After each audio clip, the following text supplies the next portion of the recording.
Welcome to Tech Prep AI. We're diving deep into a pretty significant debate in the enterprise software world today, Java 21 versus Kotlin. Um, you sent over your notes and research. Looks like you're really trying to make a choice. Like which one should your company use for the next big project? Yeah, it's a big decision. I mean, it really has a big impact on everything. How productive your developers can be, how easy it is to maintain the software, if well it scales, all that stuff. So we're here to kind of break it down for you. Okay, cool. So, let's set the stage here, right? Like it's a duel. Yeah. In one corner, we have, Java 21, Right. the champ. Right. Been around forever, known for being super reliable. And it's got this huge, huge ecosystem. Yeah, and people who really love Java, they always talk about how mature it is, how long it's been around, and that's a huge advantage, especially for large companies, because there are just so many libraries, frameworks, and tools, that are tried and true, and they're designed for massive projects. Right, right. Yeah, if you're a company and you already have a ton of Java stuff, it's comforting, right? Like it Yeah. works. But in your notes, you seemed pretty interested in Kotlin, and how it could maybe help your developers be more productive. Can you talk a bit more about why that's so important to you? Well, Kotlin's just designed to be really clean, very easy to read. You don't have to write nearly as much code compared to Java. So basically, your developers can spend more time solving actual problems instead of getting bogged down in just writing tons and tons of code. Yeah, that makes sense. Time is money, right? So Right. if Kotlin can make your team faster and more efficient, that's a huge win. But one of the things I saw in the articles you shared, so folks were saying that Kotlin's kind of hard to learn, especially for developers who, Yeah. have been working with Java forever. Yeah, that's true.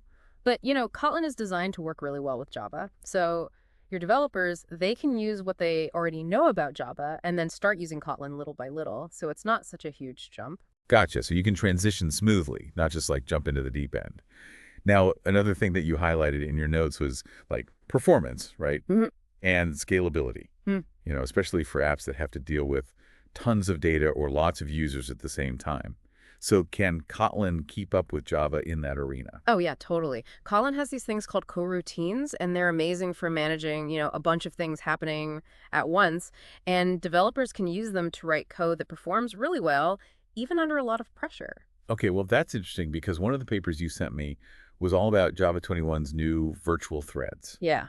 And those are supposed to make it easier to handle lots of things going on at the same time. It sounds like this is like a big part of the battle between Java and Kotlin. Definitely a big deal. Virtual threads, it's a whole new way for Java to deal with things happening concurrently. So, they should make it a lot simpler to build applications that can handle tons of stuff at once, especially for, people who are already familiar with how Java does threading. Makes sense.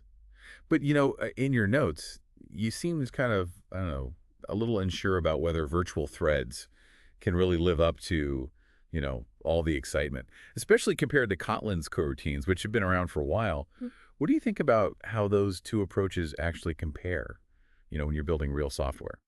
Yeah, I mean, virtual threads are pretty new, right? So we don't have a ton of real world examples to look at yet, not like Kotlin's coroutines, but the potential is definitely there, especially for Java developers. Yeah, true.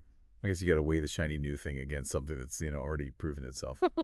Okay, so you also mentioned in your notes that null safety is really important to you. I mean, it makes sense, right? Fewer errors, more reliable code. How do these two languages, Java 21 and Kotlin, how do they handle that? Well, with Kotlin, it's baked right in, Like from the ground up, null safety is a core part of how the language works. So basically, a variable can't be null unless you specifically say it can. And this is great because it catches those pesky null pointer exceptions before your code even runs. Saves you a lot of headaches later on. So Kotlin's like, nope, not going to let you make that mistake. What about Java 21? Does it have anything similar? It does, but it's not quite as, I guess, strict as Kotlin. Java 21 gives you tools and ways to deal with nulls. Like you can use annotations. There's this thing called the optional class, to handle those potential null values. So Java 21 is more like, hey, be careful with those nulls. And Kotlin's like, I got you. Don't worry about it. Interesting. Okay, so I know you're also interested in, like functional programming. Hmm. How do these two languages stack up when it comes to that style of coding?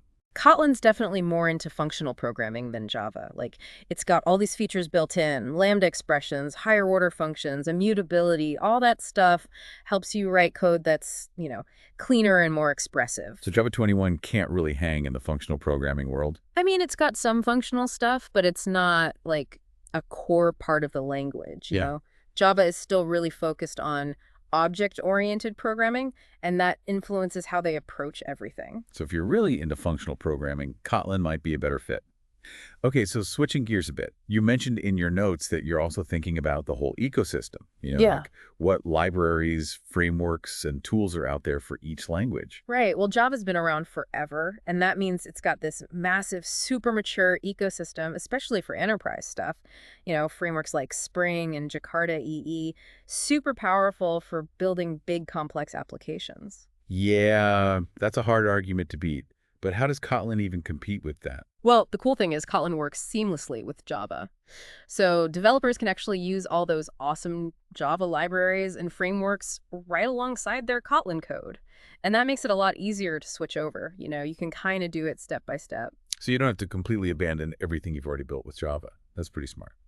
Okay, so Kotlin can use all the Java stuff, but does it have its own ecosystem? Like anything that makes it stand out from Java? Oh yeah, definitely. It's got some really cool libraries of its own.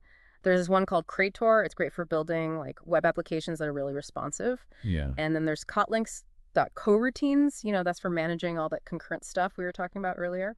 And these libraries are made specifically for Kotlin, so they take advantage of all its cool features and make things even more efficient. Right on. So it's not just, borrowing from Java. It's got its own thing going on. Yeah. Awesome.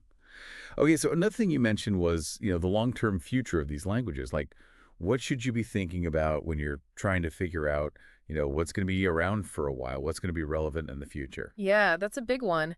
Well, one trend that's huge right now is cloud native architectures and microservices. Basically, everything's moving towards being more flexible, scalable, and you need to be able to deploy things quickly.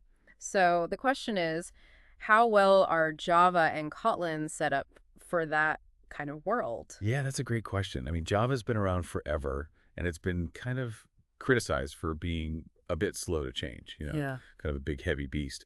Is Java 21 doing anything to change that, Yeah. like to embrace that cloud native world and be more agile? They are definitely working on it. Things like virtual threads, they can make microservices more efficient. And the Java folks, they're really pushing things like Project Loom, which is supposed to make Java better suited for those cloud environments. So they're trying to catch up. But, is it enough to really keep up with how fast things are changing in the cloud? What about Kotlin? How does it fit in? Kotlin's kind of built for this stuff. It's concise, it's flexible, and those coroutines, they're perfect for writing code that's efficient and can handle all the demands of a cloud application. Plus, it can still work with all that existing Java stuff so companies can switch over gradually, one service at a time. Okay, so it sounds like Kotlin might have an edge here just because it's a bit more agile and focused on how things are done in the cloud these days. But, you also have to think about developers, right? Like, which language is going to help you attract and keep those awesome developers that everyone wants? That's a good point. Well, Kotlin's gotten really popular with developers. They love the modern syntax, they love the null safety, and it's just generally a lot more enjoyable to work with than Java, I think. But Java has a huge community, right? Like Right. tons of people who know it. And it's been around forever, so it's stable, it's reliable. Doesn't it still matter to developers, when they're thinking about their careers? Oh, absolutely. There are tons of experienced Java developers out there, and a lot of companies still rely on Java, but Kotlin is gaining momentum fast, and it's aligned with all the new ways of building software. And that's really attractive to the next generation of developers, the ones who want to work with the latest and greatest technologies and be really efficient and expressive in their code. So we've got this interesting tension, right? On the one hand, there's Java, the old reliable champ, tons of resources, tons of experience. And on the other hand, there's Kotlin, the up-and-comer, super exciting, modern, loved by developers. Okay, so we've covered a lot, right? We've looked at the pros and cons of Java 21 and Kotlin, and we talked about all the things that are important for building software for businesses. Now it's time to put it all together and help you make a decision. Okay, so let's try and wrap this up. We've spent a lot of time digging into Java 21 and Kotlin, and your research has been super helpful. It's clear you're looking for that sweet spot, right? A language that's both reliable and innovative. something that can handle the big stuff today, but also set you up for the future. Right. And like we've talked about, both Java 21 and Kotlin have some really strong points. Java 21's been around forever. It's got that huge ecosystem. It's a really solid foundation for any enterprise project. But it might not be the most, I don't know, flexible option, right?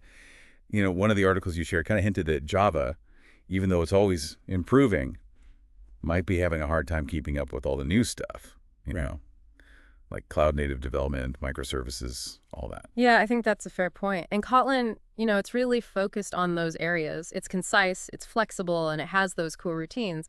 All of that makes it a really good fit for those fast-moving parts of the software world. And we can't forget about the developers, right? From what you've shared, it seems like they're pretty excited about Kotlin. The syntax, the null safety, how easy it is to work with Java code, all big pluses. For sure. I mean, if you want to attract and keep great developers, you got to give them tools they love to use, right?